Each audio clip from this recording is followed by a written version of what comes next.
جی بسم اللہ الرحمن الرحیم۔ اس وقت رات کے تقریباً 4:30 بج رہے ہیں اور ہم تھانے کے باہر موجود ہیں اور ہمارے ساتھ عمران خان رہائی تحریک کے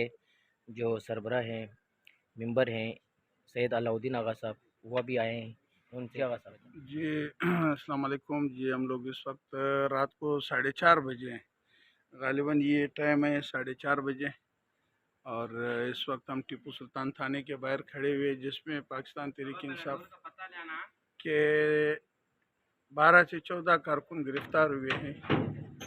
اور ہم ان کی پرزور مذمت کرتے ہیں سندھ سرکار سے، اور بالخصوص فارم 47 کے سرکار سے، جو اچیت کنڈو پہ اتر آئی ہے، اور انشاءاللہ العزیز اس سے ہمارے حوصلے پست نہیں ہوں گے۔ ہم خان صاحب کے شانہ بشانہ کے سپاہی ہیں، ہم ان گرفتاریوں سے اور ان خوف سے اور ان بربریت اور دہشت گردی سے دبنے والے نہیں ہیں۔ انشاءاللہ العزیز خان صاحب کا تحریک اور خان صاحب کا جو رول آف لا کے لیے جو اس ملک کے لیے جدوجہد ہے، انشاءاللہ ہم اس کا حصہ ہے اور رہیں گے انشاءاللہ۔